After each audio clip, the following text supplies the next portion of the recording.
라방스 조변. 일단 결혼식이 망한 사례 자체가 잘 없는 것 같긴 해. 하지 않나요? 그렇죠.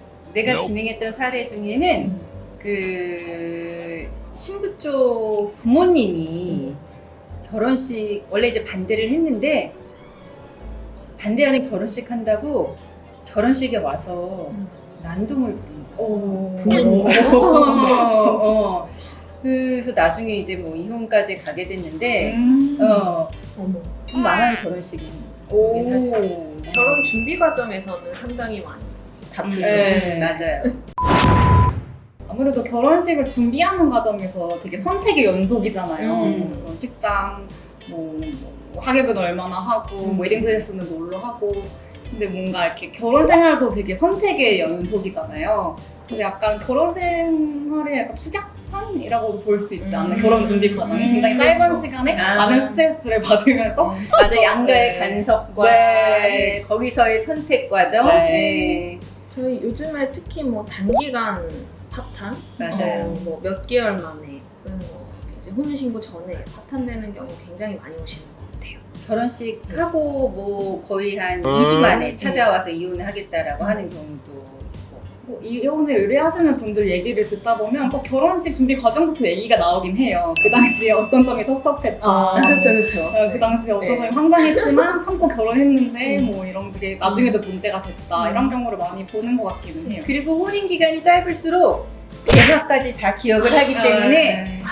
그 세세한 그 대화의 인용이 굉장히 많습니다. 이 사람이 이렇게 이야기했는데 나는 이렇게 이야기하고 이렇게 대화까지 기억하는 짧은 혼인 기간 파탄 많습니다. 혼인신고까지 하셨는데 단기간에 파탄돼서 오시는 경우에 이혼이 아니고 혼인 무효나 혼인 취소를 해달라고 오시는 분들이 좀 있어요. 맞아요. 이거 혼인 무효나 취소는 이제 엄격한 요건이 있어야 되거든요. 특히 무효는 굉장히 어려운 건데 제가 최근에 진행하고 있는 혼인 무효 사건 이거는 인용이 될 거는 같아요. 이거는 이제 사실혼 관계로 혼인 신고를 안 하고 몇 년을 사시다가 헤어지셨어요. 헤어지시고 이제 저희 의뢰인분은 잠시 이제 친정에 내려가 계시고 근데 그 남편분이 같이 살던 집에 무단으로 침입을 해서 이제 저희 의뢰인분의 도장하고 주민등록증을 혼자 가지고 가서 주민센터에 가서 그러니까 혼인신고 혼자 하신 거예요. 네.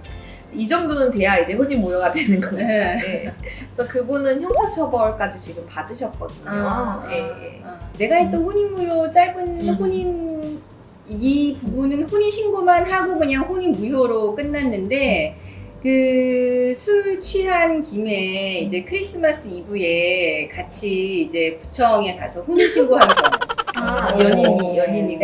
연인이라고 하기는 좀 하여튼간 그렇고 방학 중에 이제 들어와가지고 대학생이었는데 그냥 둘이 가서 아무 생각 없이 혼인신고를 한 거죠. 그러니까 양가 부모님들은 난리가 난 거죠. 이렇게 어린애들이 아무 생각 없이 혼인신고를 했다. 그래서 이제 그 사건 이제 혼인 무효, 뭐 거기 같이 살지도 않았던 거 혼인 무효로 했던 사건은 또 있네요.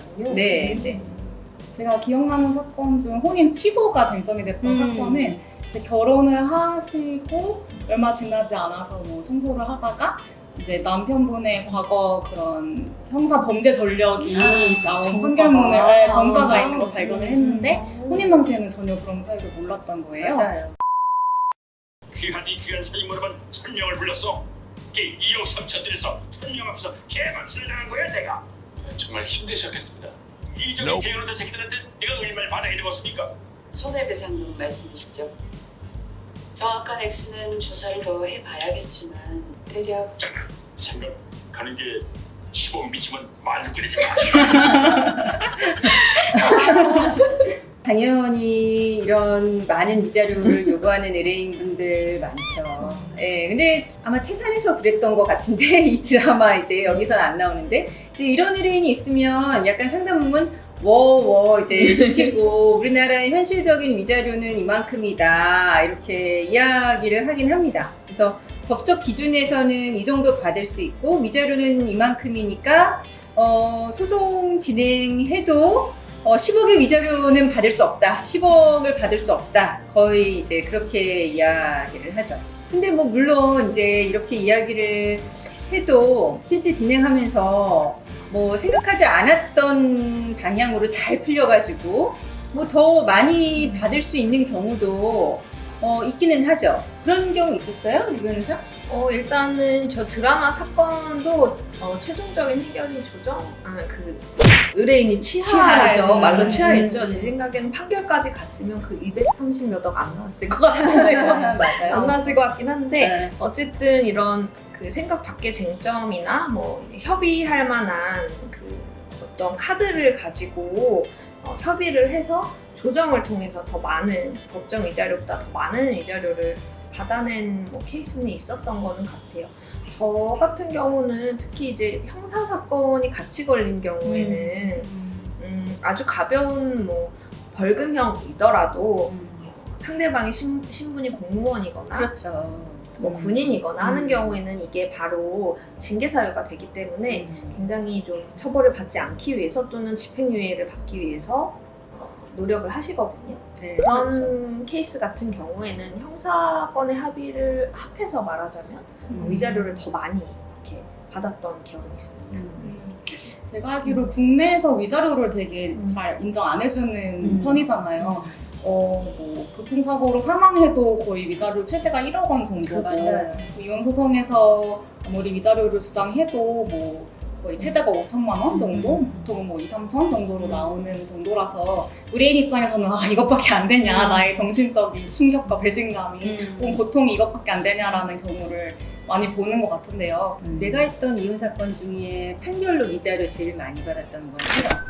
이건 정말 특이한 케이스죠. 네, 정말 특이한 케이스긴 하죠. 그 남편이 이제 폭력이 굉장히 이제 심했고 재산 분할을 할 건 없었어요. 예, 이제 그래서 위자료를 어쨌거나 최대로 청구를 했는데, 예, 그래서 1억이 나왔죠.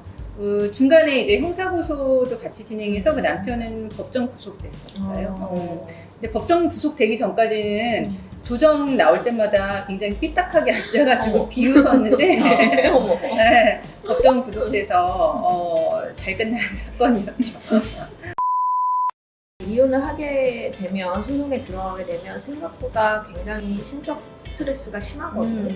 금방 끝날 거라고들 생각을 하시는데 생각보다 오래 걸리는 좀 지난한 과정이고 상대방의 서면이 들어올 때마다 그걸 반박을 해주셔야 되는데 힘들었던 기억을 다시 꺼내야 돼서 힘들어하세요.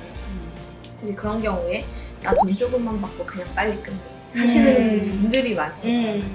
제가 이제 그런 경우에는 특히 아이도 이제 키워야 되고 앞으로 이제 생활을 해야 되는 현실적인 문제가 있으신 의뢰인분들은 제가 많이 이제 좀 다독이면서 설득을 하는 편이에요. 이게 조금만 더 견디시면 훨씬 더 재산분할 많이 받을 수 있는데 여기서 포기하시면 안 된다. 이렇게 많이 설득을 드리는 편입니다.